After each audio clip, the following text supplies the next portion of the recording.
তারপরে আর কিছু জায়গায় তিনি উল্লেখ করছেন, তার মধ্যে একটি হচ্ছে আখির আল কুনুত, কুনুতের শেষে। দেখেন এখানে যখন কুনুত পড়া হয়, কুনুতের শেষখানে কি বলে? সাল্লাল্লাহু ওয়াসাল্লাম আলা নবিয়িনা মুহাম্মদ বলে, বলে না? আল্লাহুম্মা হদিনা ফিমান হাদাইত ওয়া আফিনা ফিমান আফাইত ওয়া তাওয়াল্লানা ফিমান তাওয়াল্লাইত ওয়া বারিক লানা ফিমা, এই করতে করতে তারপরে যখন শেষ হয় তখন সাল্লাল্লাহু ওয়াসাল্লাম আলা নবিয়িনা মুহাম্মদ ওয়া আলা আলিহি ওয়াসাল্লাম বা আল্লাহুম্মা সাল্লি ওয়াসাল্লিম, যেভাবে হোক বললেই হল। কিন্তু সালাত সালাম পেশ করার একটি ক্ষেত্র এটি। ওয়াফিল খুতাবি, আর খুতবাতে কয়টি জায়গা হলো? তিনটা। খুতবাতে যেমন জুমার খুতবা, ঈদানের খুতবা আর ইস্তিসকা, এই খুতবাগুলিতে যে কোনো খুতবাতে আল্লাহ পাকের প্রশংসার সাথে সাথে রাসূলুল্লাহ সাল্লাল্লাহু আলাইহি ওয়াসাল্লামের উপর কি হইতে হবে? সালাত ও সালাম পেশ করতে হবে। এইরকমই সাধারণ দিনই আলোচনা, যে আমাদের আলোচনা, এতেও এটি হওয়া উচিত। কমপক্ষে একটা মজলিসে একবার নবী সাল্লাল্লাহু আলাইহি ওয়াসাল্লামের সালাত ও সালাম পেশ করা ওয়াজিব, না হলে সেই মজলিসে বরকত হয় না, সেই মজলিসে বরকত হয় না, এমন হাদিস রয়েছে। এবং ওখানকার উপস্থিতির কিয়ামতের দিন আক্ষেপ হবে, হাদিস আছে।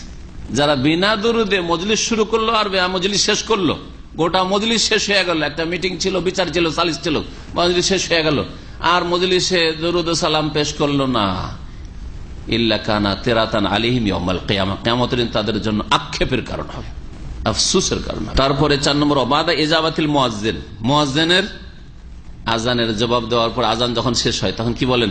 আল্লাহুম্মা সাল্লি আলা মুহাম্মদ, বলেন না? আল্লাহুম্মা বারিক আলা মুহাম্মদ ইন্নাকা হামিদুম মাজিদ। আর তারপরে তখন আল্লাহুম্মা রাব্বা হাযিহি দাওয়াতি তাম্মা, এই দোয়া পড়বেন। ওয়াইন্দা দুয়া, আর দোয়ার সময়। ওয়াইন্দা দুখুল মসজিদ, মসজিদে প্রবেশের সময়। ওয়াল খুরুজ মিনহু, আর বের হওয়ার সময়। ওয়াইন্দা যিকরিহি সাল্লাল্লাহু আলাইহি ওয়াসাল্লাম, এবং নবী সাল্লাল্লাহু আলাইহি ওয়াসাল্লামের আলোচনা যখনই আসবে, যখনই নবীর নাম আসবে তখন কি বলবেন? সাল্লাল্লাহু আলাইহি ওয়াসাল্লাম, যখনই নবীর কথা আসবে। কারণ নবী সাল্লাল্লাহু আলাইহি ওয়াসাল্লাম বলেছেন, আল বাখিল আল্লাযী যুকিরতু ইনদাহু ফালাম ইউসাল্লি আলাইয়া, কৃপণ সত্যিকার অর্থ ওই ব্যক্তি যার সামনে আমার কথা আলোচিত হইল, আমার নাম উল্লেখ করা হইল, কিন্তু ফালাম ইউসাল্লি আলাইহি, আমার উপর সালাত পেশ করলো না, সাল্লাল্লাহু আলাইহি ওয়াসাল্লাম বলল না।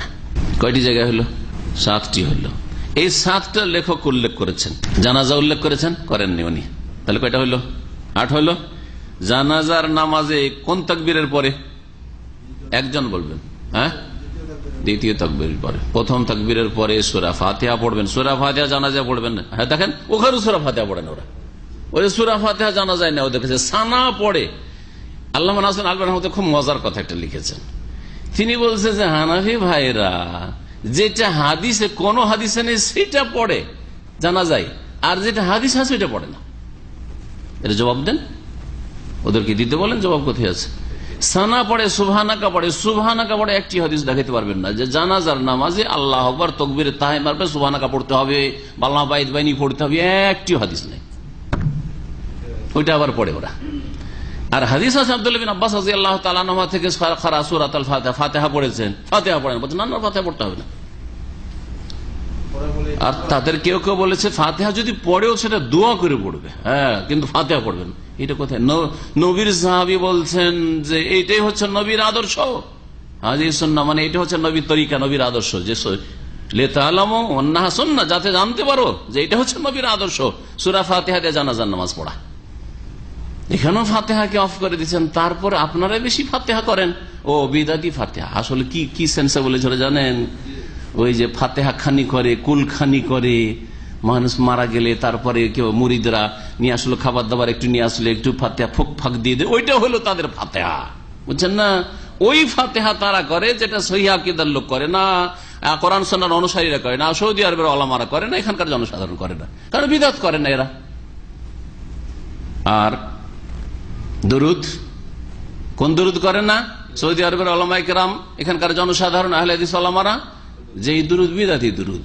এই মাহফিলের জলসার দরুদ, পাবনার মেহরুল্লাহ মুন্সির দরুদ পড়েন, আল্লাহুম্মা সাল্লি আলা সাইয়্যিদিনা, মেহরুল্লাহ মুন্সির পাবনার তৈরি, পাগলখানায় তৈরি হয়েছে। ইয়া নবী সালাম আলাইকুম, সম্মিলিত দরুদ, সম্মিলিত সালাম, এগুলো পড়ে না, এগুলো সৌদি আরবে নেই, বিদআত নেই, সুন্নাত আছে। 41টি জায়গা সুন্নাত, ওগুলো ঠিক আছে এখানে সৌদি আরবে, ওগুলো আহলে হাদিস ওলামাদের কাছে ঠিক আছে। তাদের একজন হচ্ছে আল্লামা ইবনে কাইয়িম রাহমাতুল্লাহ আলাইহ। যদি তারা দরুদি না পড়বে তো 41টি জায়গায় কেন বয়ান করবে তাহলে?